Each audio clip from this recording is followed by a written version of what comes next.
मेरा नाम अदिति है। मैं अपने माँ-बाप की इकलौती औलाद थी और तो और मैं अपने परिवार में सिर्फ एक अकेली लड़की थी। इसीलिए मेरे परिवार के सारे ही लोग मुझसे बहुत प्यार करते थे। लेकिन मेरे ससुराल वाले ऐसे नहीं थे। मेरी ससुराल ऐसी थी जहाँ मुझे कोई भी प्यार करने वाला नहीं था। सिर्फ मेरा एक पति ही था, लेकिन वो भी अपनी माँ के डर से हर वक्त दबा हुआ रहता था। उसे अपनी माँ का इतना डर था कि वो अपनी माँ के सामने मेरी किसी भी ख्वाहिश को कभी पूरा नहीं किया करता था। जिंदगी बस इसी तरह से गुजर रही थी। फिर मेरी जिंदगी ने ऐसा मोड़ लिया जिसने पूरी जिंदगी को हिलाकर रख दिया, क्योंकि मेरे पति ने एक दिन मेरे सामने ऐसी बात लाकर रख दी जिसे सुनकर मैं हैरान रह गई थी। मेरा पति मुझसे बोला कि मैं तुम्हारा इलाज करवाना चाहता हूँ। मुझे लगा कि शायद वो किसी डॉक्टर की बात कर रहा है, लेकिन उसने कहा कि मैं तुम्हें एक चमत्कारी गुफा में लेकर जाना चाहता हूँ। ये गुफा कोई आम गुफा नहीं है, बल्कि ये बहुत ही ताकतवर गुफा है, जहाँ पर एक सिद्ध पुरुष ने तपस्या की है, जिस वजह से वो गुफा चमत्कारी बन गई है। इसके बारे में हमारे गांव के लगभग सारे ही लोग जानते हैं और पूरा गांव उस गुफा पर भरोसा करता है। मेरे पति बोले कि उसे भी उस गुफा पर बहुत भरोसा है, इसीलिए वो मुझे उस गुफा में ले जाना चाहता है। जब मेरा पति मुझे उस गुफा में लेकर गया तो मेरे पति ने मुझे बोल दिया था कि मुझे वहां पर चुपचाप आंखें बंद करके बैठे रहना है और गलती से भी अपनी आंखों को नहीं खोलना है। मैंने ठीक ऐसा ही किया। तभी अचानक से मुझे कोई खुशबू आने लगी और फिर ना जाने कब मैं होश खो बैठी। लेकिन जब मेरी आंख खुली तो मेरे होश उड़ गए थे, क्योंकि मेरे साथ एक साथ 4 आदमी, कुछ मर्द, अपना घमंड और अपनी इज्जत कायम रखने के लिए अपनी ही पत्नी को किसी खिलौने की तरह इस्तेमाल करते हैं, जिनको शायद तोड़कर फेंक भी दिया जाए तो उन पर कोई फर्क नहीं पड़ेगा और फिर उनके इंसान होने पर भी शक होने लगता है। सुना है माँ बाप औलाद को दुनिया की हर चीज खरीद कर दे सकते हैं, मगर अच्छा भाग्य कभी खरीद नहीं दे सकते। मेरे साथ भी कुछ ऐसा ही हुआ था। मेरी सास हमेशा मेरे पति से कहती थी कि ये लड़की कभी तुम्हें संतान का सुख नहीं दे सकती। हम तुम्हारी शादी कहीं और करवा सकते हैं। तुम तो संतान की चाहत करते करते ही मर जाओगे। तुमने शादी भी ऐसी लड़की से की जिसको हम पसंद नहीं करते थे। तुम जानते हो कि हमारे गांव में रिवाज है कि शादी से पहले कुंवारी लड़कियों की जांच करवाई जाती है। हमारे गांव में जो दाई है वो जांच करके ये बात पहले ही बता देती है कि लड़की शादी के बाद बच्चा पैदा कर सकती है या नहीं। पर तुमने तो अपनी मर्जी की पत्नी लाकर हमारे घर को सूना ही कर दिया है। शायद हमारे घर में बच्चों की किलकारी कभी नहीं गूंजेगी। मेरी सास का आज सुबह से फिर से घर में यही शोर मचा हुआ था। ऐसा आज पहली बार नहीं, बल्कि हर रोज ही वो ऐसा किया करती थी। न जाने वो मुझसे किस बात का बैर रखती थी। हालांकि मैं उनकी बात को हमेशा महत्व देती थी, उनका हमेशा कहना मानती थी। इस घर में नौकरानी की तरह काम करती थी। उनको तो किसी काम को हाथ भी नहीं लगाने देती थी ताकि वो मुझसे खुश रह सके। मगर वो तो सिर्फ शादी के कुछ दिनों तक ही मुझसे खुश रही थी। मैं उनकी हर बात को खामोशी से सुनकर बैठी रहती थी।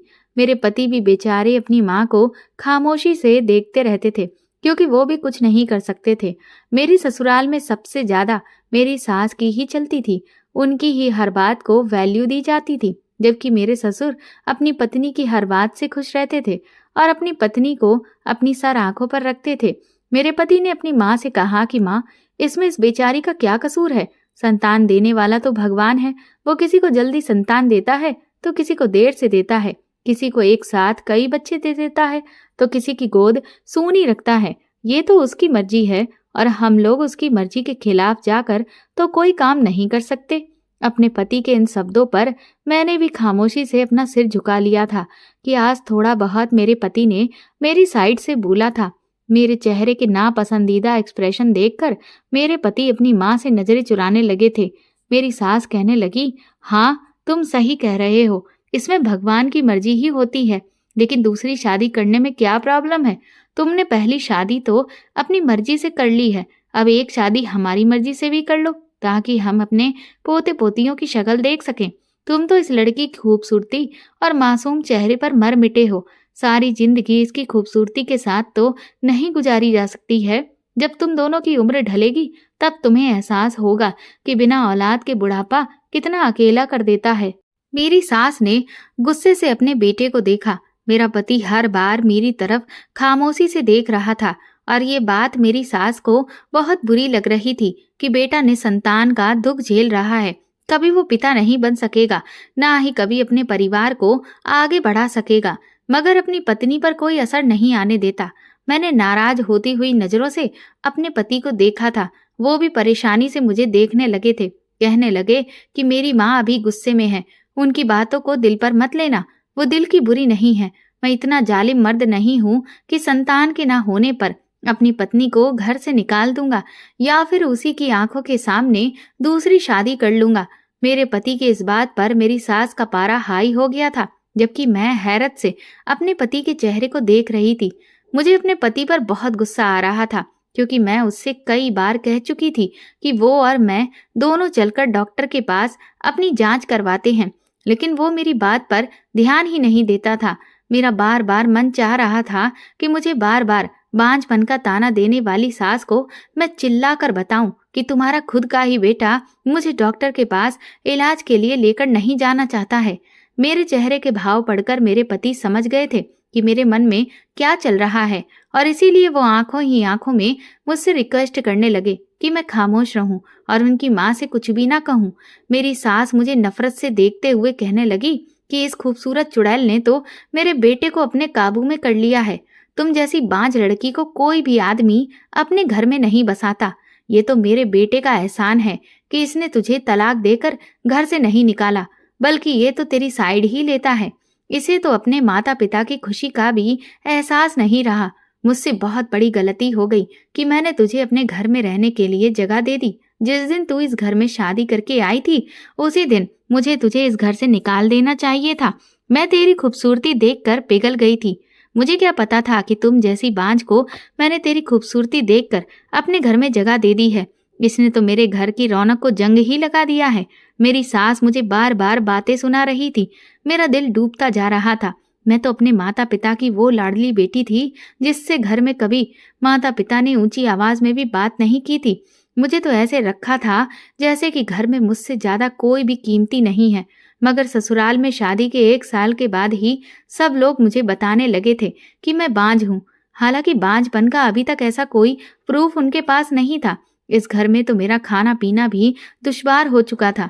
इस घर के खाने के निवाले तो मेरे हलक में अटक कर रह जाते थे। जब मेरी सास नफरत से चीखती थी कि मैं तो किसी के कदमों में बैठने के काबिल भी नहीं हूँ, मगर उनका बेटा मुझे सर पर बैठाता है।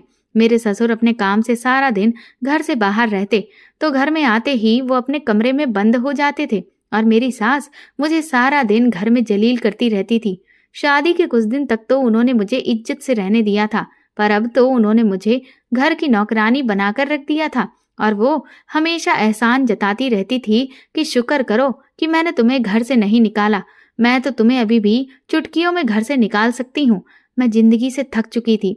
मैं अपने पति से बार बार रिक्वेस्ट करती थी कि मेरी जिंदगी में ये सब कुछ कब बेहतर होगा, प्लीज तुम मेरे लिए कोई स्टैंड लिया करो। पर वो उल्टा मुझसे रिक्वेस्ट करने लग जाते थे और हर बार मेरी जुबान अपनी माँ के आगे बंद करवा दिया करते थे। मेरे घर वालों को भी यही लगता था कि मैं अपने ससुराल में एक हंसी खुशी जिंदगी गुजार रही हूँ। वहां पर मुझे बहुत प्यार से रखा जाता है, क्योंकि मेरी सास ने मेरे घर वालों के सामने कभी भी मुझसे गुस्से से बात नहीं की थी।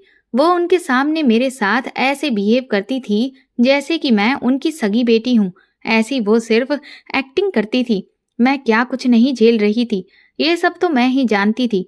मेरे माँ बाप कहते थे कि तुम्हारा ससुराल बहुत अच्छा है, अपने ससुराल वालों की हमेशा कदर करना।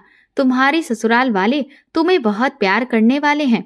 ऐसे सास ससुर तो किस्मत वालों को ही मिलते हैं। और मैं हर बार प्रार्थना करती थी कि काश मुझे भी वो सास मिलती जो अंदर और बाहर से एक जैसी ही होती, जो मुझे प्यार करने वाली होती, क्योंकि मैं तो उनको हर तरीके से अपनी सास और माँ दोनों मानती थी। मैंने हमेशा उनकी इज्जत की थी, पर वो मुझसे ढंग से बात तक नहीं किया करती थी। उनकी नज़र में मेरी कोई वैल्यू नहीं थी। मैं ऐसी सास की ख्वाहिश करती थी जो जुबान की कड़वी जरूर हो, मगर उनका दिल नरम हो, जो मुझे इंसान समझे, मेरे जज्बातों का एहसास करे। मैं अपनी सास के गलत गलत शब्दों पर उठकर अपने कमरे में चली गई थी, क्योंकि अब उनके शब्द मुझसे बर्दाश्त नहीं हो रहे थे। मुझे अपने मायके की बहुत याद आती थी, अपनी दादी की बातें याद आती थी। तो मेरा मन करता था कि मैं अपना गला दबाकर जिंदगी से खुद को आजाद कर दूं, क्योंकि ऐसी जिंदगी का क्या फायदा जहां पर आप खुलकर सांस तक नहीं ले सकते। और मैं रो रही थी जब कुछ देर बाद मेरा पति कमरे में आ गया और मेरे आंसू साफ करते हुए शर्मिंदगी से कहने लगा कि मुझे माफ कर दो, मेरी वजह से तुम्हारी जिंदगी का सुकून खत्म हो गया है, जबकि मैंने तुमसे न जाने कितने वादे किए थे। मैं तो अभी भी चाहता हूँ कि हम दोनों हंसी खुशी जिंदगी गुजारें, पर कर क्या सकते हैं। मेरी माँ बहुत पुराने ख्यालात की है, उन्हें मेरी फिक्र लगी रहती है, इसलिए वो ऐसा कहती है। लेकिन वो तो अचानक ही अपना रूप बदल गई है। मैं भी उनकी हरकत पर यकीन नहीं कर पा रहा हूँ कि उनके जैसी नरम बिहेवियर की औरत को पता नहीं क्या हो गया है। वो ऐसी नहीं थी, पर अब शायद वो भी चाहती हैं कि उनके पोते पोती हो और वो उनके साथ खेलें। वो ऐसी सिर्फ इस वजह से ही हुई हैं क्योंकि उन्हें भी अपने पोते पोतियों की चाहत है। मेरे पति मुझे बहलाने लगे थे और मुझे अपनी मीठी मीठी बातों में उलझाने की कोशिश कर रहे थे, ताकि मैं उनकी बातों में आकर अपना मूड कुछ ठीक कर लूं। वो मुझे अपनी मोहब्बत का यकीन दिला रहे थे, मगर मैंने गुस्से से अपने पति को दूर धकेल दिया और उनसे नफरत से कहने लगी कि मैं अब और ज्यादा दिन तक ये तमाशा बर्दाश्त नहीं करूंगी, क्योंकि मैं काफी टाइम से ये सब कुछ बर्दाश्त करती आ रही हूँ। अब अगर आपने मेरी बात नहीं मानी तो फिर मैं सब लोगों को सच सच बता दूंगी कि आप खुद ही मुझे लेकर डॉक्टर के पास नहीं जा रहे हैं, और फिर वो लोग मुझे इस घर से क्या निकालेंगे। मैं खुद ही इस घर से हमेशा के लिए चली जाऊंगी। मेरी इस बात पर तो मेरा पति घबरा गया। वो कहने लगा, प्लीज ऐसी बातें मत करो, तुम तो जानती हो ना कि मैं तुमसे कितना प्यार करता हूँ। मैंने तुमसे वादा किया था कि मैं तुमसे शादी करके दिखाऊंगा, तो देखो मैंने तुमसे शादी भी कर ली और हम दोनों इस घर में भी रह रहे हैं। और तुम अपना घर छोड़कर कहाँ जाओगी जब मैं तुम्हें इस घर से तलाक देकर निकाल दूंगा? क्या इस बात से तुम्हारे माता पिता को सुकून मिलेगा? तुम जानती हो कि तुम्हारे पिता पहले से ही दिल के मरीज हैं। मैं बेबसी से रो पड़ी थी। यही बात तो मुझे हर बार रोक दिया करती थी, मगर मैंने रोते हुए अपने पति से कह दिया था कि अगर जरूरत पड़ी तो फिर मैं यहाँ से चली जाऊंगी और अपने पेरेंट्स को भी मना लूंगी। जब उन्हें पता चलेगा कि मेरे ससुराल वाले मुझ पर इतना जुल्म कर रहे हैं तो फिर वो लोग भी मेरे फैसले का साथ देंगे। मेरी बात सुनकर तो मेरा पति घबरा गया था और मेरा हाथ थामकर कहने लगा कि प्लीज मेरे साथ ऐसा मत करो, मैं तुम्हारे बिना जिंदा नहीं रह सकता हूँ। मुझे उस जुर्म की सजा मत दो जो मैंने किया ही नहीं है। मैंने अपने पति से कहा कि तुम अपनी ये आदत क्यों नहीं सुधारते? तुम कभी किसी भी बात को सीरियसली नहीं लेते। मैं तुमसे जो भी कहती हूँ तुम उसे नजरअंदाज कर देते हो। मेरे साथ तो तुम्हारा ये ड्रामा चल जाता है, लेकिन कल को अगर तुमने दूसरी शादी की और जब वो दूसरी लड़की तुम्हारी पत्नी बनकर आएगी तो वो तुम्हारा ये ड्रामा नहीं देखेगी और फिर वो खुद ही चिल्ला चिल्ला कर तुम्हारे घर वालों को बता देगी कि तुम कितने आलसी इंसान हो। वो तो सिर्फ एक मैं ही हूँ जो अपनी कोई गलती ना होने पर भी ये सजा काट रही हूँ। मेरा पति कहने लगा कि हाँ, मैं जानता हूँ कि मुझसे बहुत बड़ी गलती हुई है, लेकिन तुम समझने की कोशिश करो। मैं भी क्या करूं? अगर इस घर में सब कुछ मेरी मर्जी से चलता होता तो मैं तुम्हें फूलों की तरह रखता, कभी तुम्हें कोई तकलीफ नहीं होने देता। मुझे तो अब अपने पति के सारे दावे सिर्फ बेमतलब के ही लग रहे थे। मैंने अपना हाथ छुड़ाकर उनसे कहा कि मुझ पर जो बांझपन का इल्जाम लगा हुआ है, अगर वो तुम खत्म करवा दो तो फिर मैं मान लूंगी कि हाँ, तुम्हें सच में मेरी कदर है। मुझे खाली शब्दों की मोहब्बत से कोई मतलब नहीं है। मेरे ऐसे शब्दों पर तो मेरा पति अचानक ही खामोश हो गया था। मैं भी उठकर बाथरूम में बंद हो गई थी। जब मैं वापस अपने कमरे में आई तो मेरा पति किसी गहरी सोच में डूबा हुआ था। मैं उसे इग्नोर करते हुए अपनी जगह पर लेट गई थी और सोने की कोशिश कर रही थी, मगर मेरी सास के बेइज्जती भरे शब्द मेरे कानों में गूंज रहे थे। मेरी आंखों से आंसू बहने लगे। मुझे याद आया कि मेरी दादी ने ठीक कहा था कि घर की लाडली बेटियां बहुत रोती हैं। मैं भी अपने पेरेंट्स की लाडली बेटी थी, क्योंकि मैं उनकी इकलौती औलाद थी, इसलिए वो लोग मुझे बहुत प्यार करते थे। मेरी दादी हमेशा मुझे हंसता मुस्कुराता हुआ देखकर कहती थी कि मुझे लगता है कि इसका भाग्य न जाने कैसा होगा, क्योंकि लाडली बेटियों को तो समय रुलाता है। ये शब्द कितने दर्दनाक थे। मुझे अपनी जवानी में कभी भी आइडिया नहीं हुआ था। मैं तो तब दादी की बातों पर हंसती रहती थी कि भला वक्त मेरा क्या बिगाड़ सकता था, जब मेरे घर वाले मुझसे इतनी मोहब्बत करते थे। मेरी माँ मेरे अच्छे भाग्य की प्रार्थना करती थी और मुस्कुराकर कहती थी कि मेरी बेटी जितनी खूबसूरत है, उतना ही खूबसूरत इसका भाग्य भी होगा। मैं थी भी बहुत खूबसूरत लड़की। मेरी खूबसूरती में किसी तरह की कोई कमी नहीं थी। जो देखता था मेरी तारीफ करता था। ढूंढने से भी मेरे अंदर कोई कमी नहीं थी। मैं जब बड़ी हुई तो मेरे माँ बाप मेरे लिए रिश्तों की तलाश करने लगे थे। हालांकि मेरे माँ बाप को मेरी शादी की कोई जल्दी नहीं थी, मगर दादी का कहना था कि लड़की की सही उम्र में ही शादी कर देनी चाहिए, वरना लड़की को ससुराल के माहौल में ढलने के लिए बहुत मुश्किल होती है। दादी के इतना ज्यादा जिद करने पर मेरे पेरेंट्स मेरी शादी के लिए मान गए थे। इधर मुझे पवन नाम के एक लड़के से प्यार हो गया था, जिससे मैं शादी करना चाहती थी। जब मेरी माँ को इस बारे में पता चला तो उन्होंने उस वक्त मुझे समझाया कि प्यार मोहब्बत में कुछ भी नहीं रखा है, इसीलिए हमारी मर्जी के मुताबिक ही शादी कर लो। मैंने पवन को जब पूरी बात बताई तो वो मुझसे शादी करने के लिए तैयार हो गया था। हालांकि वो जानता था कि उसके घर में सबसे ज्यादा उसकी माँ की ही चलती है और लव मैरिज पर भी कभी भी उसकी माँ राजी नहीं होगी। इसीलिए उसने मेरे घर आकर खुद ही बात कर ली थी और मेरे घर वालों के सामने पूरी बात रख दी थी कि मेरी माँ कभी लव मैरिज के लिए राजी नहीं होगी। लेकिन मेरी माँ इतनी बुरी नहीं है। मैं जानता हूँ कि जब शादी करके मैं घर चला जाऊंगा तो अदिति की खूबसूरती देखकर वो मुझे माफ कर देगी। उन्हें भी लगेगा कि मैं किसी ऐसी वैसी लड़की से शादी करके नहीं लाया हूँ। मेरे घर वालों को पवन ने पूरा भरोसा दिलाया था कि आपकी बेटी को मेरी वजह से कभी कोई परेशानी नहीं होगी। इस तरह से मेरी शादी पवन के साथ हो गई थी और मैं अपने ससुराल आ गई थी। पवन की फैमिली काफी खाती पीती और मिडिल क्लास फैमिली थी। मेरे पति की 2 बहनें थीं जो कि शादीशुदा थीं। उनका कोई भाई नहीं था। सास ससुर पढ़े लिखे और नौकरी करने वाले लोग थे। जब शादी के बाद हम दोनों इस घर में आए तो मेरी सास को तो गुस्सा बहुत आया था, लेकिन फिर उन्होंने देखा कि उनकी बहू इतनी खूबसूरत है तो वो मुझसे राजी हो गई थी और शादी के लगभग 4-5 महीने तक उन्होंने मेरे साथ अपना बिहेवियर बहुत अच्छा रखा। मेरा पति भी मुझसे बहुत खुश था। ससुराल में इतनी इज्जत और इतना प्यार पाने के बाद मैं खुद को दुनिया की सबसे खुशनसीब लड़की समझने लगी थी। मेरे दिल में ये डर था कि पवन से शादी करने के बाद मेरी जिंदगी मुश्किल हो जाएगी, लेकिन मेरे पति के प्यार और मेरे सास ससुर के प्यार ने मेरे दिल से वो डर भी निकाल दिया था। शादी के बाद मेरी जिंदगी बहुत खूबसूरत हो गई थी। मेरा पति मुझे रानी बनाकर रखता था। मैं ससुराल में सुकून से रहने लगी थी। मन करता तो काम कर लिया करती थी, वरना मेरी सास ही सारे काम करती थी। मेरे पेरेंट्स भी मेरी ये शादीशुदा जिंदगी से बहुत बेफिक्र और खुश हो गए थे।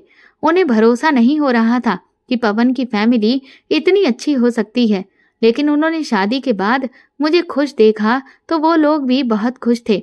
लेकिन फिर धीरे धीरे जिस तरह से महीने गुजरते गए तो मेरी सास ने घर के काम से रिटायरमेंट ले ली थी। शुरू में तो मेरी सास ने मुझे बेटी की तरह ही समझा था, मगर शादी के 5 महीने बाद ही वो मुझे दबे दबे शब्दों में प्रेग्नेंट होने के लिए कहती थी। वो कहने लगी कि अब मुझे पोता पोती की शक्ल देखनी है, जल्दी ही घर में रौनक लेकर आओ। अपनी ख्वाहिश मुझे बताने लगी थी। कहने लगी थी कि मेरी बेटियां जब आती हैं तो उनके बच्चों से बहुत दिल लगता है, फिर उनके जाने के बाद घर सूना सूना हो जाता है। घर में बच्चे आएंगे तो ऐसा नहीं होगा। मैं तो अपनी सास की बातों पर सर हिला दिया करती थी। मैं भी माँ बनना चाहती थी, मगर शायद भगवान की तरफ से देर थी। धीरे धीरे मेरी शादी को 1 साल गुजर गया था, पर अभी तक मैं प्रेग्नेंट नहीं हुई थी। मेरी सास का बिहेवियर मेरे साथ बहुत बुरा हो गया था। वो मुझे बांझ बांझ कहती थी, बोलती थी कि अगर तुम माँ बनने वाली होती तो ना जाने कब की बन गई होती। दूसरों की बहुओं को देखो, शादी करके आती हैं तो 1-2 महीने के बाद ही खबर सुना देती हैं, लेकिन यहाँ तो शादी को इतना टाइम हो गया, कोई खबर ही नहीं मिली।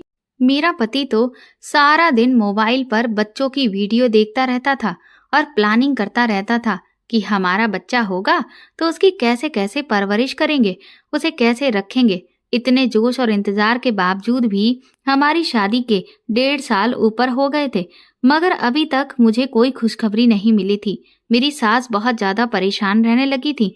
न जाने कौन कौन सी घर में उन्होंने पूजाएं करवाई थी। कभी कहती कि तुम्हें नजर लगी हुई है, कभी कहती कि चलो मैं तुम्हें किसी डॉक्टर को दिखा आती हूँ, जरूर तुम्हें कोई ना कोई दिक्कत है। मेरे ससुर सास को सब्र करने का कह दिया करते थे, लेकिन सब्र तो मेरे पति और मुझे भी नहीं था। इन 2 साल हमने बहुत ही प्रार्थनाएं की थी और बहुत इंतजार किया था। अब तो हमसे आस पड़ोस के लोग भी पूछने लगे थे। मैं तो हर टाइम परेशान रहने लगी थी। ऊपर से मेरी सास की बातें जो मुझे चैन से सांस भी नहीं लेने देती थी। शुरू के कुछ महीनों तक मेरी सास का बिहेवियर मेरे साथ बेटी जैसा था, लेकिन फिर तो उन्होंने बिना सोचे समझे ही मुझे ताने मारने शुरू कर दिए थे। हर वक्त वो मेरे सामने उन लोगों की बातें करती थी जिनकी शादी हमारी शादी के बाद हुई थी, कि वो लोग तो माता पिता बन चुके हैं। मैं हमेशा परेशान रहने लगी।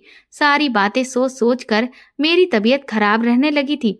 मेरा पति मुझसे कहने लगा कि लोगों के तो 10 साल बाद भी बच्चे होते हैं और हमारी शादी को अभी सिर्फ 2 साल ही हुए हैं। तुम टेंशन क्यों लेने लगी हो? मैं बहुत रोने लगती थी। अपनी सास का इतना कड़क बिहेवियर मैं बर्दाश्त नहीं कर पा रही थी। घर में सारा दिन हम औरतें होती थी। सास तो मुझसे सारा दिन ढंग से बात तक नहीं करती थी। मैं अकेले ही बिना किसी बातचीत किए घर के सारे काम करती थी। इस घर में मेरे पति के अलावा मुझसे कोई बात नहीं करता था। कभी कभी मेरी नंदे भी आती थीं तो वो भी मुझे बातें सुनाने लग जाती थी। कहती थी कि हमने तो शादी के 1 साल में ही बच्चा पैदा करके दिया है। मुझे अफसोस होता था कि मैंने पवन से शादी करके बहुत बड़ी गलती की है, क्योंकि इस घर में मेरी कोई इज्जत नहीं थी। पवन मुझे इज्जत नहीं दिलवा सकता था, क्योंकि उसे अपनी माँ से बहुत डर लगता था। उसने अपनी शादी अपनी मर्जी के मुताबिक कर ली थी। यही बहुत बड़ी बात थी, लेकिन इसके आगे वो कुछ नहीं कर पा रहा था। मैं चाहती थी कि जल्द से जल्द मेरा बच्चा हो जाए, ताकि घर वालों का बिहेवियर मेरे साथ अच्छा हो जाए। रोज रोज सास के तांडव से मेरा पति भी परेशान रहने लगा था। एक दिन मेरी सास मुझे बातें सुना रही थी। मैं रो रही थी। तभी पवन घर में आ गया। जब उसने मुझे रोते हुए देखा तो उसने माँ से कहा कि माँ, भगवान से प्रार्थना किया करो। अभी तो हमारी शादी को 2 साल ही हुए हैं और आपने इसको इतनी सारी बातें सुना दी। मेरी सास अपने बेटे की बात सुन के गुस्से में कहने लगी कि डरती हूँ कि तेरा परिवार तेरे बाद आगे नहीं बढ़ा तो तेरी कोई पीढ़ी नहीं चलेगी। मैं बस इसी बात से डरती हूँ। मुझे जल्द से जल्द खुशखबरी चाहिए। मैं अपनी सास के शब्दों पर बहुत दुखी हुई थी। फिर मेरी सास ने एक ऐसी बात कही जिसे सुनकर मैं स्तब्ध रह गई। सास ने मेरे पति से कहा कि मुझे वो कदम उठाना ही पड़ेगा जिसको मैं नहीं उठाना चाहती। वही ये कहकर खामोश हो गई कि वो आखिर कौन से कदम की बात कर रही थी। इन शब्दों को सोच सोच कर मैं परेशान हो रही थी। मुझे लगा कि मेरे सास अपने बेटे की दूसरी शादी करवाना चाहती है। पहली पत्नी से बच्चा नहीं हो रहा तो शायद दूसरी औरत लाकर उससे बच्चा करवाना चाहती है। ये सोच मेरे दिमाग में आई तो मैं रो पड़ी थी। मैंने अपने पति को इस बारे में बताया तो वो हंसने लगे। ऐसा पहली बार तो नहीं था, क्योंकि मेरी सास इससे पहले भी कई बार मेरे पति से दूसरी शादी के बारे में कह चुकी थी। मेरे सामने नहीं, पर वो उनको चोरी चुपके ये बात समझाती रहती थी। आज तो उन्होंने शायद छुपे शब्दों में इस बात को मेरे सामने जाहिर कर दिया था। मेरे पति कहने लगे कि ऐसा कुछ भी नहीं है, मैं तुम्हें छोड़कर किसी और से शादी नहीं करूंगा। उन्होंने मुझे भरोसा दिलाया कि वो मुझसे बहुत प्यार करते हैं और चाहे कुछ भी हो जाए, उनकी माँ उनसे कितना ही क्यों ना कहे, पर वो दूसरी शादी किसी भी हाल में नहीं करेंगे। अपने पति की बात सुनकर मुझे थोड़ी तसल्ली हुई थी और उन्होंने मुझे बेफिक्री से सोने के लिए कहा था। मैं गहरी नींद में सो चुकी थी, लेकिन अचानक मेरी आंख आधी रात के समय खुली। जब मैंने बिस्तर पर देखा तो मेरे पति बिस्तर पर मौजूद नहीं थे। मैं कंफ्यूज हो गई थी कि वो इतनी रात को कहाँ चले गए। वॉशरूम का दरवाजा भी खुला हुआ था, वो वहां पर भी नहीं थे। मैंने घड़ी में टाइम देखा तो रात के 3 बज रहे थे। आखिर वो इस टाइम कहाँ जा सकते थे? मैं दबे कदमों से अपने पति को देखने के लिए कमरे से बाहर निकल रही थी, लेकिन जैसे ही मैं आंगन तक पहुंची तो ये देखकर मैं घबरा गई कि मेरे पति और मेरी सास आंगन में बैठे हुए इतनी रात को न जाने क्या बातें कर रहे थे। मैं जानकर छुप गई ताकि उन लोगों को ये न लगे कि मैं उनकी बात को सुनने की कोशिश कर रही हूँ और वो लोग मुझे देखकर खामोश ना हो जाएं। इस टाइम पर वो बहुत धीरे धीरे बात कर रहे थे। मुझे उनकी एक भी बात समझ नहीं आई, लेकिन मैं ठिठक गई थी कि रात के इस वक्त ऐसी कौन सी बात है जो अब की जा रही है। क्या कोई बहुत जरूरी बात है? क्योंकि इंसान आधी रात के समय कोई इम्पोर्टेंट बात ही कर रहा होता है। 2 मिनट इन लोगों ने बात की, फिर मेरे पति भी कमरे की तरफ बढ़ने लगे। मैं अपने बिस्तर पर जाकर लेट गई थी और ऐसे एक्ट करने लगी जैसे मैं अभी तक सोई हुई हूँ। मैं सोती रही थी और इसी तरह मेरी आंख सुबह को खुली थी। अगले दिन मैंने अपने पति से जिद की, हमें भी अब डॉक्टर के पास हर हाल में जाना चाहिए। एक बार हमें अपना चेकअप करवाना चाहिए। वैसे भी सास के बिहेवियर से मैं हमेशा परेशान रहती थी, क्योंकि उन्हें भी ये पता चल जाना चाहिए था कि मैं सच में बांझ हूं भी या नहीं। मेरे पति को इस बात से कोई ऐतराज नहीं था। मैंने जब उन पर बहुत दबाव बनाया तो उन्होंने समय निकाला और फिर हम दोनों ने जाकर अपना चेकअप करवा लिया। डॉक्टर ने हमारे कुछ टेस्ट करवाए थे। टेस्ट करवाकर हम लोग घर आ गए थे। मेरी सास ने जब चेकअप की बात सुनी तो वो खुश हो गई थी, जैसे कि उन्हें बच्चे की खुशखबरी ही मिल गई हो। हमारी रिपोर्ट्स आना अभी बाकी थी। मैं बहुत डरी हुई थी, न जाने उस रिपोर्ट में क्या बात निकले। मैं रो रो कर भगवान से प्रार्थना कर रही थी कि मेरे अंदर कोई कमी ना आए, हम दोनों की ही रिपोर्ट पॉजिटिव आए। अगर मेरी रिपोर्ट में कुछ गड़बड़ आ गई तो मेरी सास तो पक्का मेरे पति की दूसरी शादी करवा देगी। वो मुझे बिना किसी सबूत के ही बांझ कहती रहती है, फिर तो उनके पास पक्का सबूत होगा। मेरे पति मुझे भरोसा दिलाते रहते थे कि हम दोनों ही ठीक हैं और हमारे संतान भी हो जाएगी। फिर जिस दिन मेरे पति और मेरी रिपोर्ट्स आने वाली थी, उस दिन मैं बेसब्री से सुबह से रिपोर्ट्स का इंतजार कर रही थी। मेरे पति रिपोर्ट लेने के लिए डॉक्टर के क्लिनिक शहर गए हुए थे। जैसे ही वो लौट कर आए तो मैं तुरंत ही भागकर उनके पास पहुंची और उनसे कहा कि रिपोर्ट में क्या निकला है। लेकिन उनका चेहरा बहुत उदास था। उनके उदास चेहरे को देखकर मेरे तो पसीने ही छूटने लगे थे। मुझे लगने लगा कि शायद मेरी रिपोर्ट गड़बड़ आई है और अब तो मैं सबके सामने बांझ साबित हो जाऊंगी। मैंने अपने पति से कहा कि आप इतना खामोश क्यों हैं, आप कुछ बोलते क्यों नहीं हैं। तो मेरे पति ने कहा कि दरअसल जिस लैब में हमारी रिपोर्ट बनने के लिए गई थी, वहां पर तो शॉर्ट सर्किट की वजह से आग लग गई और वो पूरी लैब ही तबाह हो गई। इसीलिए सारी रिपोर्ट्स भी जलकर खाक हो गई है। अपने पति के मुंह से ये बात सुनकर मैं तो अपना सर पकड़कर ही बैठ गई थी।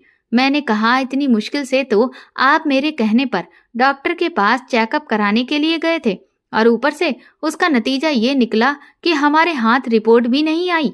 मैंने उनसे कहा कि देखिए, हमें एक बार फिर से चेकअप करवाने जाना चाहिए, आप फिर से टाइम निकाल लीजिए। इस पर मेरे पति कहने लगे कि वो तो मैं भी सोच रहा था, लेकिन जिस डॉक्टर से हम लोग अपना चेकअप कराने गए थे, वो डॉक्टर 1 महीने के लिए शहर से बाहर गया हुआ है।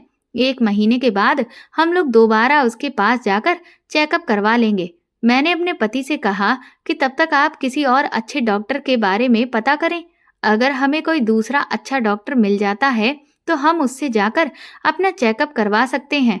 इस पर मेरे पति कहने लगे कि शहर में इस डॉक्टर से अच्छा और कोई डॉक्टर नहीं है, क्योंकि इससे मेरे पहचान के काफी सारे लोगों ने भी इलाज कराया है और उन्हें बहुत फायदा हुआ है।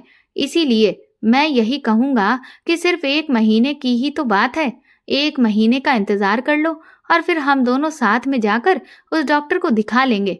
फिर एक दिन मेरे पति ने मुझसे कहा कि तुम जल्दी से तैयार हो जाओ। मैंने उनसे कहा कि क्यों, हम लोग कहाँ जा रहे हैं? तो उन्होंने कहा कि मैं तुम्हें एक चमत्कारी गुफा में लेकर जाना चाहता हूँ, जो हमारे गांव के बाहर जंगल में बनी हुई है। वहां पर बहुत सारे ऐसे लोग गए हैं और उसके बाद उन्हें माँ बाप बनने का सुख मिला है। उन्होंने कहा कि वो गुफा बहुत चमत्कारी है, वहां पहुंचकर सबका अच्छा इलाज हो जाता है। जो औरत वहां माँ बनने की उम्मीद से गई है, उसे 1 महीने के बाद ही माँ बनने की खुशी मिल गई है। मैंने अपने पति से कहा कि ये सब मनगढ़ंत बातें होती हैं, इस तरह से कुछ भी नहीं होता है। लेकिन मेरा पति मुझ पर गुस्सा करने लगा। बोला, तुम ज्यादा सवाल जवाब मत करो, चुपचाप मेरे साथ चलो। अपने पति का गुस्सा और इतनी जल्दबाजी देखकर मुझे बहुत अजीब सा लग रहा था। फिर मैं अपने पति के साथ रात के टाइम पर उस गुफा में चली गई। वहां पर अंदर ले जाकर मेरे पति ने मुझे अकेला बैठा दिया। मैंने अपने पति की तरफ हैरानी से देखा कि आखिर यहाँ बैठे बैठे ऐसा कौन सा इलाज हो जाएगा जो इस बंद गुफा में रात के वक्त अकेले में होगा। मेरा पति कहने लगा कि अगर बच्चा चाहिए तो हमें ये करना ही होगा और तुम बिल्कुल फिक्र मत करो, ये गुफा बहुत चमत्कारी है, इससे तुम अपने आप ही ठीक हो जाओगी और इस तरह से हम दोनों को बच्चा हो जाएगा। अपने पति के मुंह से ये बात सुनकर मुझे थोड़ा सा सुकून मिला था। मेरे पति की भी आंखों में उस वक्त आंसू थे। उनकी ऐसी हालत देखकर मुझे लगा कि सच में वो भी बच्चे के लिए बहुत परेशान हैं और मुझे उनका इस समय साथ देना चाहिए। और फिर जब मुझे माँ बनना है तो ये सब कुछ तो अब झेलना ही होगा। मेरे पति मुझसे बोले कि मेरे यहाँ से जाने के बाद तुम्हें अपनी आंखों को बंद कर लेना है और शांति से आंख बंद करके चुपचाप बैठे रहना है। मैं बाहर ही गुफा के तुम्हारा इंतजार करता रहूंगा। सुबह तक तुम्हें इस गुफा से बाहर नहीं निकलना है। इतना कहकर मेरे पति गुफा से बाहर चले गए थे। मैंने गुफा के चारों तरफ देखा तो वहां अंधेरा छाया हुआ था। मुझे बहुत डर लग रहा था, मगर माँ बनने की खातिर मुझे इतना तो करना ही था। मैंने फिर अपने पति के कहे अनुसार ही चुपचाप अपनी आंखों को बंद कर लिया और एक तरफ ध्यान लगाकर बैठ गई थी। फिर अचानक ही मुझे एक अजीब सी खुशबू महसूस होने लगी और ऐसा लग रहा था कि जैसे वो खुशबू मेरे दिमाग पर चढ़ रही हो। फिर मुझे पता ही नहीं चला कि मैं कब बेहोश हो गई और फिर मेरे साथ क्या हुआ। सुबह जब मेरी आंख खुली तो मेरे सामने 3-4 आदमी बाबा के भेष में बैठे हुए दिखे।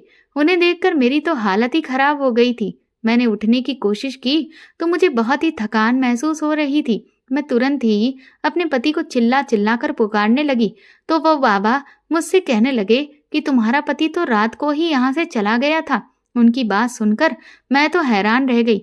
वो मुझसे कहने लगे कि तुम डरो नहीं, तुम यहाँ बिल्कुल सुरक्षित हो। हम लोग तो यहाँ पर साधना करने के लिए आए थे। मैंने उनसे कहा कि नहीं, ऐसा नहीं हो सकता। मेरा पति तो सारी रात गुफा के बाहर ही रुका था। इस बात पर वो चारों बाबा मुस्कुराने लगे और कहने लगे, थोड़ी देर इंतजार करो, तुम्हारा पति आता ही होगा। मुझे वहां बहुत डर लग रहा था, लेकिन अब अपने पति का इंतजार करने के अलावा मेरे सामने कोई चारा नहीं था। जब मेरा पति वहां आया तो मैं ये देखकर हैरान रह गई थी कि मेरे पति के कपड़े तो बदले हुए थे, जबकि वो रात को दूसरे कपड़े पहने हुए था। लेकिन अब वो काफी फ्रेश लग रहा था। ऐसा लग रहा था कि जैसे वो तो नहा धोकर आया है, जबकि मुझसे वो कह रहा था कि वो बाहर ही मेरा इंतजार करेगा। मैं उसे देखकर रोने लगी और गले से लग गई। उन्होंने मुझे तसल्ली दिलाई कि अब भगवान हमारी प्रार्थना जरूर सुन लेंगे। मैंने उनसे कहा कि आप कहाँ चले गए थे, तो वो कहने लगे कि मैं कहीं नहीं गया था, मैं तो यहीं पर ही टहल रहा था। पर अपने पति के बदले हुए कपड़े तो मुझे कुछ और ही कहानी बता रहे थे। मैं उस वक्त इतनी घबराई हुई थी कि उनसे कोई भी मैंने सवाल नहीं किया। मैं चुपचाप रही, मगर मुझे कुछ गड़बड़ का एहसास होने लगा था। मुझे न जाने क्यों ऐसा लग रहा था कि जैसे मेरे पति मुझसे झूठ बोल रहे हैं। फिर मैं अपने पति के साथ वापस घर आ गई और दोबारा से गहरी नींद में सो गई। 2-3 दिन के बाद ही मेरे ससुर की तबीयत हद से ज्यादा खराब हो गई, जिस वजह से मेरी सास अपने पति की सेवा में लग गई थी। दिन के टाइम जब मुझे होश आया तो मैं अपना सर पकड़कर बैठ गई। जब मुझे वो नज़ारा एक बार फिर से याद आया, जब मैं उन चारों बाबाओं को अपने आसपास बैठे देखा था, तो उसे याद कर मैं रोने लगी थी, क्योंकि मेरे शरीर से बहुत अजीब तरह की बदबू आ रही थी। मैं लड़खड़ाते हुए बाथरूम में नहाने के लिए चली गई थी और रोने लगी थी कि पता नहीं मुझे माँ बनने के लिए क्या क्या करना पड़ेगा। माँ बनने की खातिर एक अंधेरी गुफा में मैं सारी रात अकेले गुजार कर आई थी। वहां तो मेरे साथ कुछ भी हो सकता था, और फिर अचानक से वो 4 आदमी वहां पर कैसे आ गए थे। मैं तो वैसे भी बहुत खूबसूरत थी और मेरे ऊपर किसी की भी नीयत आसानी से बदल सकती थी। वो तो शुक्र है कि उन बाबाओं ने मेरे साथ कुछ भी नहीं किया। मेरा पति भी मुझे छोड़कर चला गया था, लेकिन फिलहाल मैंने अब सब कुछ भगवान पर छोड़ दिया था और मैं बुझी बुझी सी रहने लगी थी। मेरे ससुर की तबीयत इन दिनों बहुत ज्यादा खराब चल रही थी। इस वजह से ही मेरे ससुर अस्पताल में एडमिट थे। मेरे पति और मेरी सास रात को अस्पताल में रुक रहे थे और मैं अपने घर में अकेली रहती थी। इस वजह से मेरी बड़ी ननद मेरे साथ रुकने के लिए आ गई थी। बड़ी ननद की बातें भी कुछ कम नहीं थी, वो भी मुझे दिन रात ताने दे रही थी। धीरे धीरे मेरे ससुर को अस्पताल में रहते हुए लगभग 20 दिन हो गए थे, लेकिन उनकी तबीयत तो बेहतर हो ही नहीं रही थी। दिन के समय मेरे पति 2 घंटे आराम करने के लिए घर आ जाते थे। जिसमें वो सो जाते थे और मुझसे कोई बात नहीं करते थे, क्योंकि वो अस्पताल में सारा दिन और सारी रात रुकने की वजह से बहुत ज्यादा थके हुए होते थे। और फिर उसके बाद वो दोपहर का खाना लेकर वापस अस्पताल चले जाते थे। फिर तकरीबन 1 महीना गुजरने के बाद मेरे ससुर की तबीयत में कुछ बदलाव आया, लेकिन इधर अब मेरी तबीयत कुछ बदली बदली सी रहने लगी थी। ऐसा लगता था कि जैसे मुझे चक्कर आ रहे हैं और मुझे उल्टी आ रही है। मैं जो भी खाती थी वो उलट दिया करती थी। मेरी समझ में नहीं आ रहा था कि मेरी तबीयत को क्या हो गया। एक दिन मेरी ननद ने मुझे उल्टी करते हुए देखा तो वो मुस्कुराने लगी। उसने मुझसे कहा कि अब घर में रौनक आने वाली है। उसकी बात सुनकर मेरे तो कुछ समझ में नहीं आया। उसने कहा, भाभी तुम पेट से हो, तुम माँ बनने वाली हो और तुम्हारी तबीयत इसीलिए ऐसी हो रही है। मैं अपनी ननद की बात सुनकर हैरान रह गई थी, क्योंकि ऐसा तो तब मुमकिन था जब मेरे पति या मेरे बीच कोई भी रिश्ता होता। लेकिन पिछले 1 महीने से तो मेरे पति दिन रात अस्पताल में ही गुजार रहे थे और मैं उनके साथ कोई वक्त नहीं बिता पाई थी। लेकिन अब अपने दिल की तसल्ली के लिए मेरे लिए ये जानना बहुत जरूरी था कि क्या मेरी ननद सच कह रही थी। इसीलिए मैं चुपचाप बहाना करके मेडिकल पर गई और फिर मैंने जब अपना टेस्ट किया तो उसका रिजल्ट तो पॉजिटिव आ गया था। उसे देखकर तो मेरे पैरों तले से जमीन निकल गई थी कि आखिर ये बच्चा किसका है, क्योंकि ये मेरे पति का तो बच्चा नहीं हो सकता था। आज भगवान ने मुझे माँ बनने की खुशी तो दी थी, पर यह खुशी मेरे लिए किसी बहुत बड़े गम से कम नहीं थी, क्योंकि अब मैं अच्छी तरह से समझ सकती थी कि जरूर मेरे साथ कुछ तो गलत हुआ है। ये बच्चा मेरे पति का नहीं हो सकता। मैं बहुत रो रही थी। अब तो मुझे अपने पति के घर आने का इंतजार था। इधर अस्पताल से फोन आया कि मेरे ससुर को डिस्चार्ज कर दिया गया है और वो 2 घंटे में घर वापस आ जाएंगे। जैसे ही मेरे पति घर लौटे तो वो मेरे कमरे में आए और मैंने उनको बताया कि मैं माँ बनने वाली हूँ। ये बात सुनकर वो तो बहुत खुश हो गए थे और उनकी खुशी का कोई ठिकाना ही नहीं था। मैंने उनसे कहा, लेकिन मैं ये बात बहुत अच्छी तरह से जानती हूँ कि ये बच्चा आपका नहीं है। अब आप मुझे सच सच बताओ कि ये बच्चा किसका है, वरना मैं चिल्ला चिल्ला कर पूरे घर में हंगामा कर दूंगी। मेरा पति कहने लगा कि तुम पागल हो गई हो, ये बच्चा मेरा ही है। मैंने कहा, लेकिन पिछले 1 महीने से आप तो अपने पिता के साथ अस्पताल में रह रहे हो, तो फिर मैं माँ कैसे बन सकती हूँ। मेरी ये बात सुनकर मेरा पति शर्मिंदा हो गया था। मैंने अपने पति से रो रो कर कहा कि प्लीज मुझे सच बता दो, क्योंकि अब मैं और बर्दाश्त नहीं कर सकती। लेकिन मेरा पति तो मुझे कुछ भी बताने को तैयार ही नहीं था। इसीलिए मैंने गुस्से में अपनी अलमारी खोली और अपने कपड़ों को निकालना शुरू कर दिया और उन्हें एक सूटकेस में पैक करने लगी थी कि तभी इसी उथल पुथल में एक पॉलीथीन नीचे आकर गिरी और उसमें से 2 रिपोर्ट्स बाहर निकले। मैंने जब उन रिपोर्ट्स को देखा तो हैरान रह गई, क्योंकि वो तो उसी डॉक्टर के यहाँ की रिपोर्ट थी जहाँ हम दोनों पति पत्नी ने अपना टेस्ट कराया था। लेकिन ऐसा कैसे हो सकता था? ये रिपोर्ट्स यहाँ कैसे आ सकती थी, जबकि मेरे पति ने तो मुझसे ये कहा था कि ये रिपोर्ट्स लैब में आग लगने की वजह से जल गई थी। मेरे पति ने भी जब मेरे हाथ में उन दोनों रिपोर्ट्स को देखा तो वो बुरी तरह से घबरा गया और मुझसे रिपोर्ट्स को छीनने की कोशिश करने लगा। लेकिन मैंने उसे धक्का मार दिया और मैंने तुरंत ही उन रिपोर्ट्स को खोलकर देखा तो मेरे पैरों तले से जमीन निकल गई थी, क्योंकि मेरी रिपोर्ट तो पॉजिटिव थी, पर मेरे पति की रिपोर्ट में साफ लिखा हुआ था कि उसमें कमी है और वो कभी भी पिता नहीं बन सकता। अब तो ये बात साफ हो गई थी कि ये बच्चा मेरे पति का नहीं है। मैंने अपने पति से एक बार फिर से चिल्लाते हुए कहा कि तुम मुझे साफ साफ बता दो कि ये बच्चा आखिर किसका है, वरना मैं तुम्हारा बहुत बुरा हाल करूंगी। मेरा पति मेरे गुस्से से घबरा गया और फिर उसने जो सच्चाई मुझे बताई उसे सुनकर मेरे होश उड़ गए थे। मुझे तो ऐसा लग रहा था कि मैं कहीं डूब कर मर जाऊं। मेरा पति मुझसे कहने लगा कि मैं तुम्हें छोड़ नहीं सकता था, लेकिन इधर मेरी माँ ने भी तुम्हारा जीना दुश्वार किया हुआ था। मुझे माफ कर दो अदिति, मैं औलाद के सुख में अंधा हो गया था। दरअसल मैंने सुना था कि उस गुफा में कुछ तांत्रिक बाबा आए हुए हैं जो बांझ औरतों का इलाज करते हैं और उनके इलाज से औरतें बच्चा पैदा कर देती हैं। लेकिन वो उन आदमियों का इलाज नहीं करते थे जिनके अंदर कमी होती है। मैं जब उन बाबा के पास गया और उनको मैंने पूरी बात बताई तो उन्होंने कहा था कि तुम अपनी पत्नी को मेरे पास भेज देना, मेरी वजह से वो माँ बन जाएगी और घर जाने के बाद तुम भी उसके साथ रिश्ता जोड़ना। मुझे उम्मीद है कि तुम्हारी पत्नी जल्दी ही माँ बन जाएगी और उसे शक भी नहीं होगा कि ये बच्चा तुम्हारा है या फिर मेरा।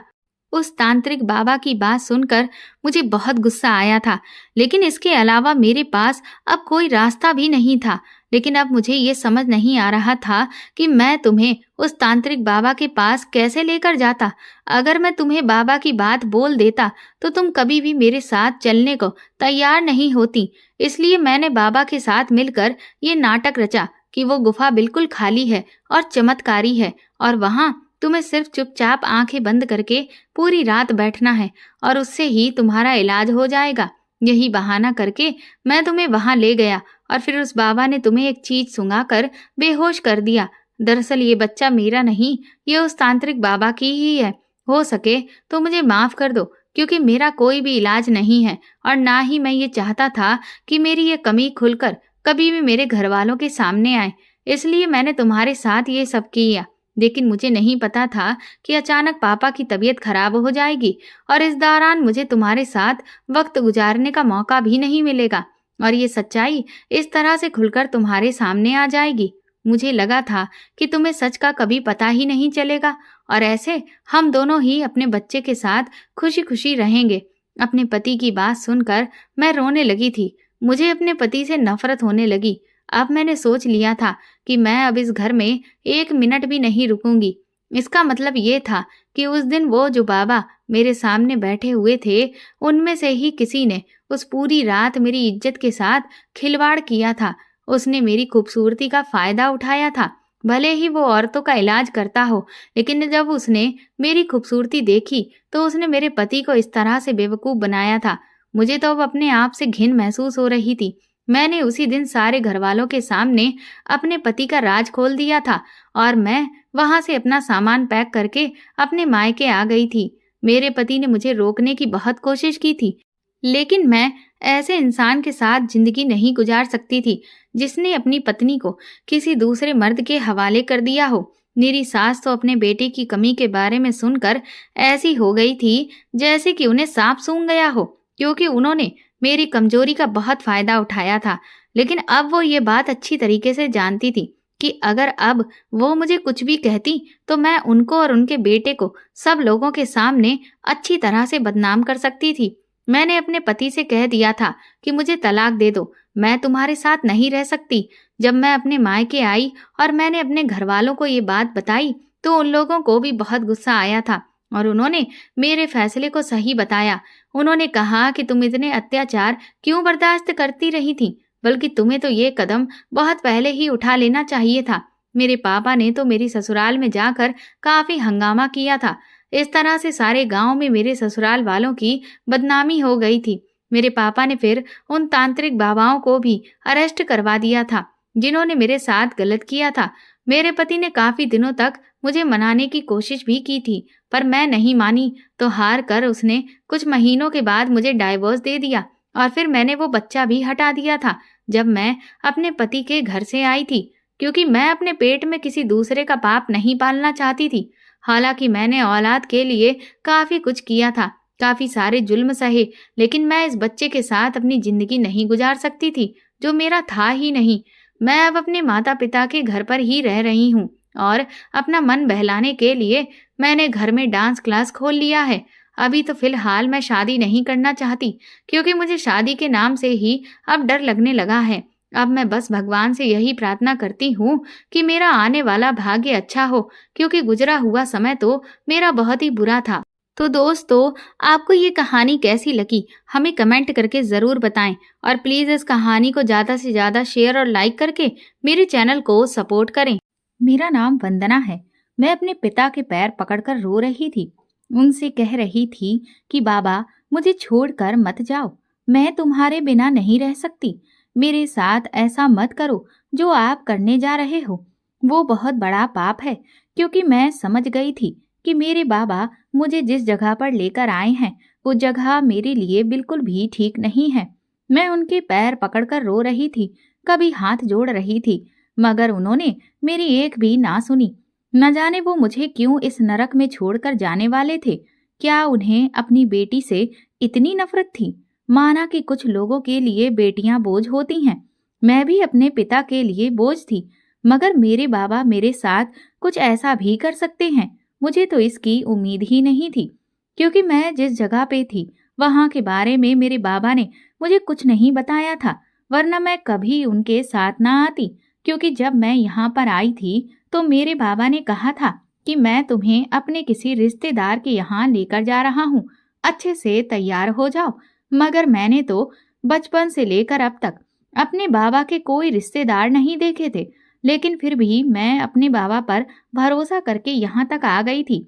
मुझे यहाँ पर एक औरत दिखाई दी थी, जो मेरे बाबा के साथ काफी देर तक बातें करती रही थी। पहले वो मुझे कमरे के अंदर ले गई और वहां जाकर उसने मुझसे कहा था कि तुम आराम से बैठो, तुम्हारे बाबा अभी आ रहे हैं। वो मुझे वहां बिठाकर खुद वहां से चली गई थी।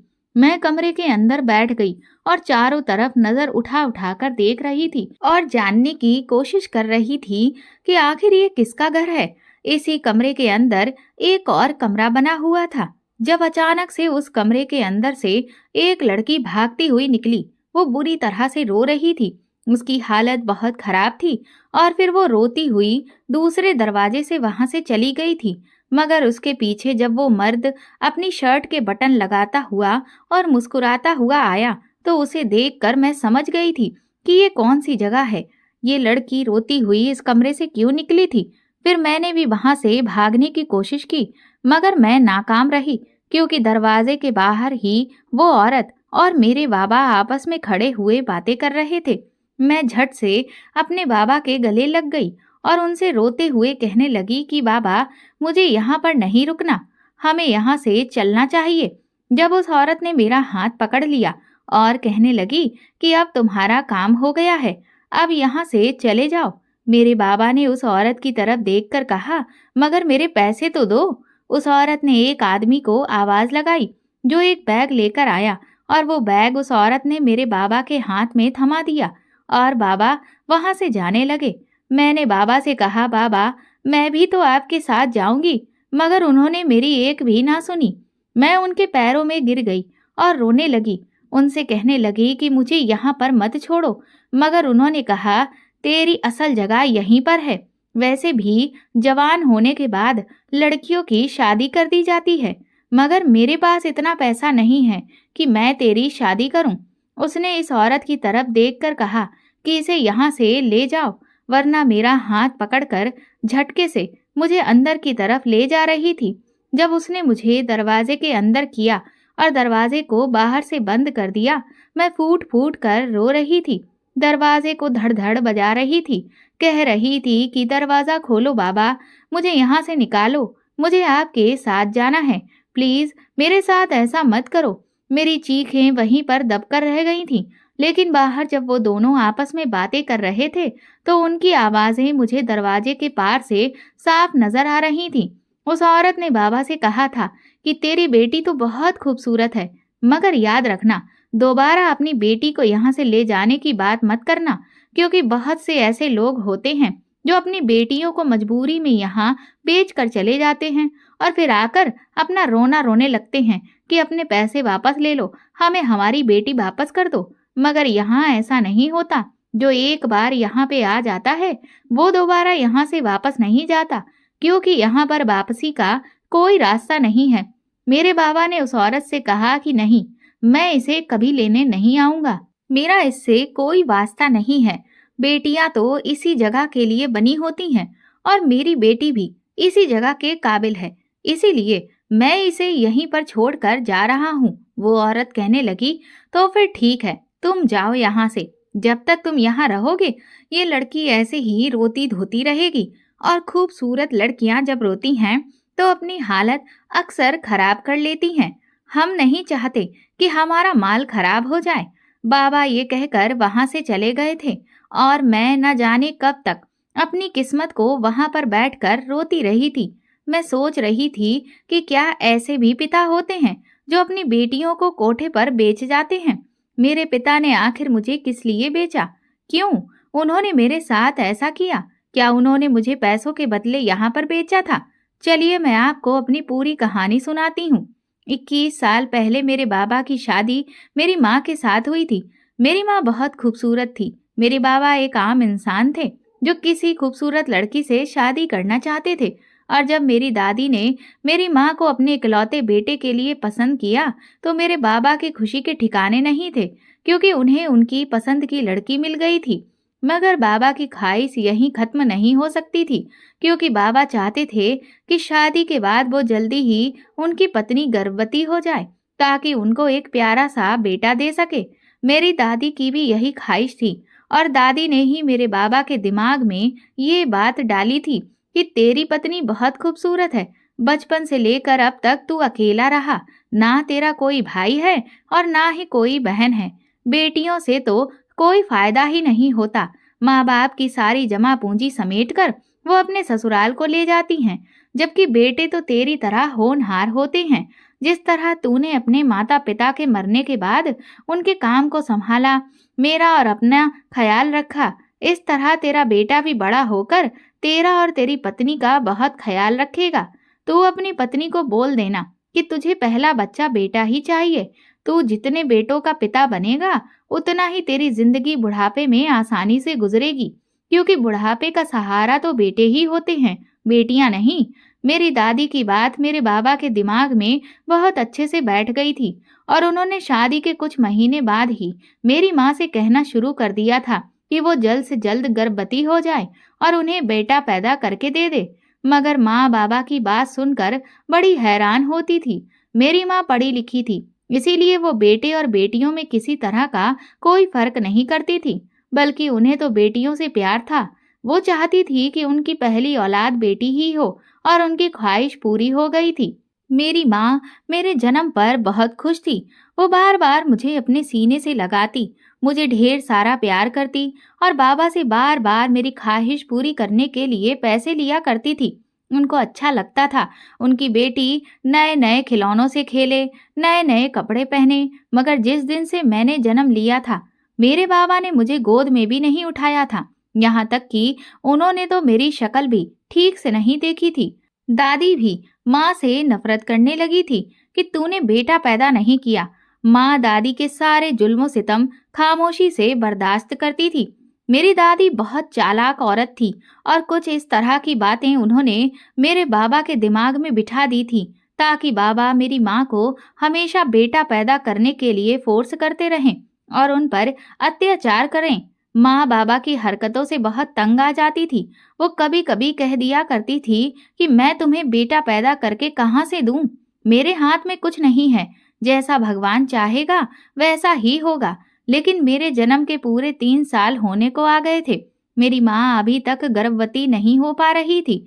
बाबा ने माँ का काफी सारे डॉक्टर्स से इलाज भी करवाया था। डॉक्टर ने बताया था कि मेरी माँ में कोई प्रॉब्लम नहीं है, वो बिल्कुल ठीक है। ठीक समय आने पे वो गर्भवती हो जाएगी। मगर वो गर्भवती नहीं हो पा रही थी। इस बात से मेरे बाबा और दादी बहुत परेशान थे। वो लोग दिन रात मेरी माँ को उठते बैठते ताने दिया करते थे। एक दिन माँ ने बाबा से कह दिया कि तुम चाहो तो मुझे छोड़ सकते हो और दूसरी शादी भी कर सकते हो। मैं अपनी बेटी का खुद ख्याल रख सकती हूँ, उसकी परवरिश भी खुद कर सकती हूँ।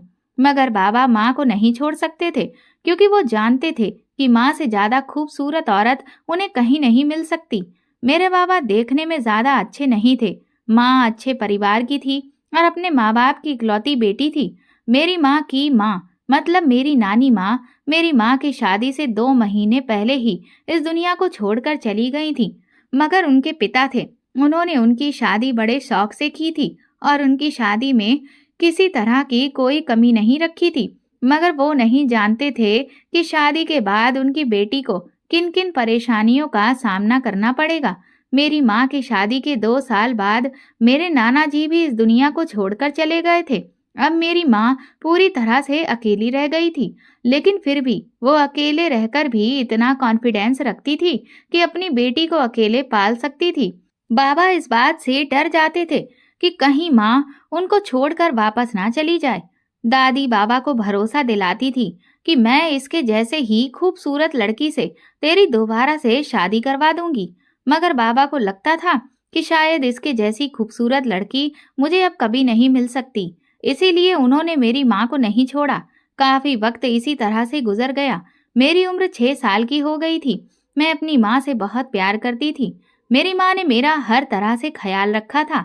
बाबा तो मुझे ज्यादा मुंह लगाते ही नहीं थे और ना ही दादी मुझे पसंद करती थी। दादी अब बहुत ज्यादा बीमार रहने लगी थी। एक दिन ऐसा हुआ कि दादी इस दुनिया को छोड़कर चली गई। घर के माहौल में थोड़ा बदलाव आया था।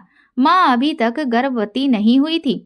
बाबा ने सोच लिया था कि अब वो किसी का बेटा अडॉप्ट कर लेंगे, मगर ऐसा नहीं हो सका था।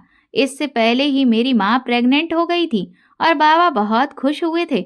उधर माँ की मौत का गम भी उनके दिल से निकल गया था, क्योंकि पूरे 6 साल के बाद उनकी पत्नी दोबारा से माँ बन गई थी। बाबा को उम्मीद जाग गई थी कि अब उनके घर में बेटा ही आएगा, और जब माँ ने बच्चे को जन्म दिया तो बाबा की तो खुशी के ठिकाने ही नहीं थे, क्योंकि मेरी माँ ने बेटे को ही जन्म दिया था। बाबा ने अपने बेटे को फौरन ही गोद में लिया था। उसे ढेर सारा प्यार किया था। उसके लिए नए नए तरह के खिलौने खरीदे थे, ढेर सारे कपड़े खरीदे थे। घर में उसके लिए हर तरह के आराम की फैसिलिटी मौजूद कर दी गई थी। ऐसा नहीं था कि मेरी माँ अपने बेटे के जन्म पे खुश नहीं थी। वो बहुत खुश थी। आखिरकार वो उनके शरीर का ही एक हिस्सा था। मगर माँ अगर बाबा से नाराज थी तो वो बस इस बात पर थी कि अगर उन्होंने बेटी के जन्म पर इतनी खुशियां नहीं मनाई थी जितनी कि वो अपने बेटे के जन्म पर मना रहे थे। बाबा ने बेटा और बेटी में बहुत फर्क करना शुरू कर दिया था। मैं भी बड़ी हो रही थी। मेरा भाई भी धीरे धीरे बड़ा हो रहा था। बाबा मुझे उसके साथ खेलने नहीं देते थे। वो उसे मना कर दिया करते थे कि अपनी बहन के पास मत जाया करो, और उन्होंने माँ को भी सख्ती से मना किया हुआ था कि इस मनूस का परछाई भी मेरे बेटे पे नहीं पड़नी चाहिए। एक बार मेरा भाई मेरी गोद में था जब बाबा घर में मौजूद नहीं थे। वो बहुत प्यारा था। मुझे उस पर बहुत प्यार आता था। इसीलिए मैंने माँ से जिद करके उसे अपनी गोद में ले लिया था। मैं उसे अपने साथ घर से बाहर लेकर जा रही थी कि तभी अचानक से मेरा पैर मुड़ गया। मैं जमीन पर गिर गई और मेरा भाई भी जमीन पे गिर गया था। वो छोटा बच्चा था, इसीलिए ज्यादा चीख चीख कर रो रहा था। मैं थोड़ी बड़ी और होशियार हो गई थी, इसीलिए मैंने खुद को संभाल लिया था। मेरे घुटनों पे चोट लगी थी, जबकि मेरा भाई गिरने से डर गया था। इस दौरान बाबा घर में आ गए। उन्होंने जब ये देखा कि मेरी गोद में से मेरा भाई गिर गया है, तो उन्होंने मुझे डांटने के साथ साथ मेरी माँ को भी बहुत डांट लगाई थी। मेरे मुंह पे भी एक थप्पड़ मारा था कि तेरी हिम्मत कैसे हुई, तूने इसको गोद में लिया। बाबा भाई को लेकर डॉक्टर के पास चले गए, मगर उसे तो कुछ हुआ भी नहीं था। मैं बहुत रो रही थी। माँ मुझे चुप करवा रही थी। उस दिन मेरी माँ रोती हुई बाबा से कह रही थी कि तुम मेरी बेटी को प्यार नहीं करते, तुम्हें सिर्फ बेटा ही दिखाई देता है। आखिर ये भी तो तुम्हारी ही बेटी है, इसे मैं कहीं और से नहीं लेकर आई। बाबा कहने लगे, मुझे बेटी नहीं चाहिए थी। अगर ये भी बेटा होता तो मैं इसे बहुत प्यार करता। माँ ने कहा, तुम बेटे की मोहब्बत में अंधे हो गए हो। तुम्हें नहीं पता, बेटों से ज्यादा माँ बाप की फिक्र बेटियां करती हैं। और हमारी बेटी तो है ही कितनी प्यारी और मासूम। तुम देखो इसकी तरफ, तुमने कभी इसके सर पर हाथ नहीं रखा, प्यार मोहब्बत से कभी इसको गले नहीं लगाया, इस पे कभी प्यार की नजर भी नहीं डाली। ये भी तुम्हारी ही औलाद है, तुम्हारा ही खून है। बाबा ने गुस्से में माँ से कहा, मैं इसको अपनी औलाद नहीं मानता। मेरी सिर्फ एक ही औलाद है, वो है मेरा बेटा। ये तेरी बेटी है, मेरी नहीं। बाबा की इस बात पर माँ बहुत रोई थी। उन्होंने मुझे गले से लगाया था और कहा था कि तू कभी ये मत सोचना कि तेरा बाबा तुझे प्यार नहीं करता तो तेरी माँ भी नहीं करती होगी। मैं तुझसे बहुत प्यार करती हूँ। जब तक जिंदा हूँ हमेशा तेरा ख्याल रखती रहूंगी। माँ ने हम दोनों भाई बहन की परवरिश बहुत अच्छी की थी। वो हम दोनों को एक जैसे संस्कार देना चाहती थी, मगर मेरा भाई बाप के लाड़ प्यार से बहुत बिगड़ गया था। बचपन से ही उसकी ख्वाहिशें बढ़ती जा रही थीं।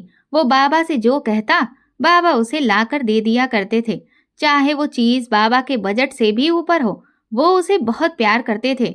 उसके आगे तो उन्हें अपनी पत्नी भी दिखाई नहीं देती थी।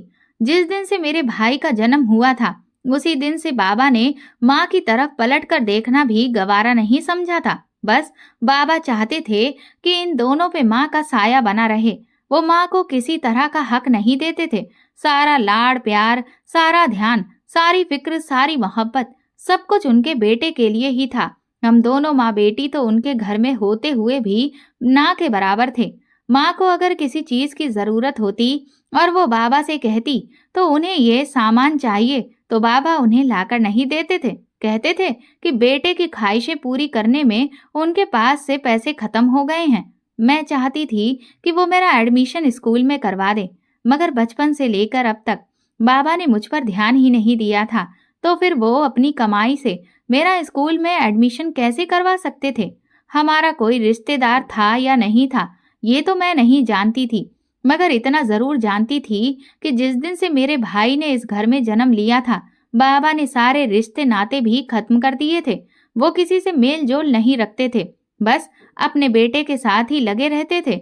और इस सब के कारण मैं शिक्षा हासिल ना कर सकी। मेरी माँ की ये तमन्ना भी अधूरी रह गई थी। जब मेरा भाई 13 साल का हो गया और मैं 19 साल की हो गई, तब माँ ने बाबा से कहा था, हमारी बेटी जवान हो गई है, अब हमें उसकी शादी के बारे में सोचना चाहिए। मैं जानती हूँ कि अभी उसकी उम्र कम है, मगर क्या करूँ? तुमने उसको स्कूल में भी पढ़ने नहीं दिया। उस बेचारी का कभी कोई शौक पूरा नहीं हुआ। तुम तो उससे बात तक नहीं करते। कम से कम वो बेचारी ससुराल में चली जाए, वहां जाकर तो सुख देख ले। यहाँ तो कोई सुख ना देख सकी। इस पे बाबा को गुस्सा आया और उन्होंने कहा, क्या तुम्हारी बेटी को यहाँ खाने पीने को नहीं मिलता, पहनने के लिए कपड़े नहीं मिलते, या फिर वो इस घर में रहती नहीं है? कान खोलकर मेरी बात सुन लो। मेरे पास उसको देने के लिए कुछ भी नहीं है। तुम्हें अगर अपनी बेटी की शादी करनी है तो अपनी मर्जी पे करना, मैं नहीं करूंगा। माँ कहने लगी, आखिर तुम उसके साथ इतना भेदभाव क्यों करते हो? कभी अपने बेटे को भी समझाया करो। 13 साल का हो गया है, मगर अभी तक उसे अकल नहीं आई। तुमने उसको अभी भी छोटा सा मासूम बच्चा बनाया हुआ है। इतनी उम्र में मेरी वंदना बहुत समझदार थी और अब तो वो और भी ज्यादा समझदार हो गई है। बेचारी ने हालात के साथ समझौता करना सीख लिया है, क्योंकि उसको बचपन से ही पिता का प्यार नहीं मिल सका। मैं तुमसे कभी कुछ नहीं मांगूंगी, बस मेरी बेटी की अच्छे घर में शादी करवा दो। उसके बाद जैसा तुम कहोगे मैं वैसा ही करूंगी। वैसे भी तुम्हें अपनी बेटी पसंद नहीं है। शादी होने के बाद वो अपने ससुराल चली जाएगी और हमेशा वहां रहेगी। बाबा कहने लगे, मैंने कहा ना, मेरे पास जो जमा पूंजी है वो सिर्फ मेरे बेटे के लिए है, और वैसे भी अपने बेटे की ख्वाहिशें पूरी करते करते मेरे पास कभी कुछ जमा नहीं हुआ। तुझे अपनी बेटी की शादी करनी है तो तू अपने जेवर बेच दे। माँ कहने लगी कि जेवर कहाँ से बेचूं? घर के हालात इतने खराब हो गए थे कि एक एक करके तुमने मेरा सारा जेवर बेच दिया। ले देकर मेरे पास एक सोने का हार ही बचा है। तुमने वो भी पिछले साल बेचकर उसको एक मोबाइल मंगाकर दे दिया था। इतनी कम उम्र में तुमने उसको बिगाड़ने के लिए उसके हाथ में मोबाइल भी दे दिया, जबकि इसकी उम्र के बच्चे तो स्कूल में पढ़ाई कर रहे होते हैं। बाबा ने कहा, तू हमेशा मेरे बेटे की खुशियों पर नजर क्यों रखती है? तुम दोनों माँ बेटी को बस मेरा बेटा ही खलता रहता है। माँ कुछ गलत नहीं कह रही थी, क्योंकि बाबा ने उसे सच में बहुत बिगाड़ दिया था। कम उम्र में ही उसने गलत गलत लड़कों के साथ दोस्ती कर ली थी। सारा दिन वो आवारागर्दी करता रहता था। कम उम्र में ही बाबा ने उसके हाथों में मोबाइल देकर उसको बिगाड़ने की शुरुआत करती थी। और बाबा ने उसे कोई छोटा मोटा मोबाइल नहीं दिलवाया था, बल्कि एक्सपेंसिव ब्रांड का मोबाइल दिलवाया था, जिससे उसके दोस्तों में उसकी खूब वाहवाही हो रही थी। 1 साल और इसी तरह से गुजर गया था, लेकिन मेरे भाई की हरकतें दिन ब दिन बढ़ती जा रही थी। इस दौरान मेरी माँ बीमार रहने लगी थी। उन्हें इलाज की सख्त जरूरत थी, क्योंकि उन्हें पैरालाइज की बीमारी हो गई थी। मगर बाबा को तो भाई के अलावा कुछ दिखाई ही नहीं देता था। वो माँ की तरफ देखते भी नहीं थे। माँ ने उनसे कहा भी था कि मेरी तबीयत ठीक नहीं है, मेरा इलाज बड़े डॉक्टर से करवाओ। मगर बाबा तो माँ को छोटे मोटे डॉक्टर से ही दवाई लाकर दे दिया करते थे, जिससे माँ को फर्क तो हो जाता था, मगर उसकी बीमारी दिन ब दिन बढ़ती जा रही थी। मैं माँ का बहुत ख्याल रखती थी और मन ही मन सोचती रहती थी, काश मैं अगर किसी काबिल होती तो अपनी माँ का इलाज खुद करवाती। मेरी माँ की तबीयत बहुत खराब रहने लगी थी, और फिर एक दिन ऐसा हुआ कि जब वो रात को सोई तो सुबह जाग ही ना सकी। क्योंकि माँ सुबह सवेरे ही अपनी आंखें खोल दिया करती थी। लेकिन उस दिन जब उसकी आंख नहीं खुली और मैंने उसको जगाने की कोशिश की, तो मेरे चिल्ला चिल्ला के रोने पे बाबा और मेरा भाई विशाल कमरे में आ गए थे। माँ के ना उठने पे बाबा उन्हें डॉक्टर के पास लेकर गए, तो डॉक्टर ने उन्हें मृत घोषित कर दिया था। अपनी माँ की मौत का सदमा मैं बर्दाश्त ना कर सकी थी। मैं चिल्ला चिल्ला कर रो रही थी। आखिर मेरी वही तो अपनी थी। मुझे तो मेरा भाई भी पसंद नहीं करता था, मुझसे दूर दूर रहता था। वो मुझे घर की नौकरानी समझता था। लेकिन अब माँ के मर जाने के बाद तो मेरी जिंदगी में और ज्यादा बुरे दिन आ गए थे। मैं सारा सारा दिन और सारी सारी रात अपनी माँ को याद करके रोती रहती थी।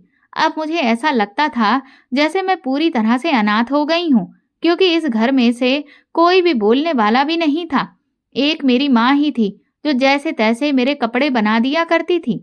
माँ के मरने के बाद मैं उनके ही कपड़े पहनती थी। बाबा घर में सारा राशन डलवा दिया करते थे। मैं बीमार भी होती तो वो मुझे डॉक्टर से दवाई दिलाकर नहीं लाते थे। मैं खुद ही ठीक हो जाती थी। मैंने कभी उनसे किसी बात का शिकवा नहीं किया था। आखिर करती भी तो कैसे करती, वो मुझे अपनी बेटी ही नहीं मानते थे। अब तो मैं पहले से भी ज्यादा दुखी और परेशान रहने लगी थी। घर के सारे काम करते करते मैं थक जाती थी, क्योंकि माँ के होते हुए मैंने कभी कोई काम नहीं किया था। उन्होंने मुझे कभी कोई काम करने ही नहीं दिया था। बाबा अपने और विशाल के लिए अच्छे अच्छे पकवान बनवाया करते थे, जबकि मुझे बासी खाना खाने को मिलता था। रोज मैं अपने भाई के कमरे की सफाई किया करती थी, उसके कपड़े धोया करती थी, उन लोगों को वक्त पर खाना बनाकर देती थी। अपनी हालत को मुझे सुधारने का समय ही नहीं मिलता था। लोग कहते थे कि तुम बिल्कुल अपनी माँ की तरह ही सुंदर हो। बाबा घर में किसी को आने नहीं देते थे। मैंने बाबा से कहा था कि बाबा प्लीज मुझे सिलाई करने दो, मुझे भी पैसों की जरूरत होती है।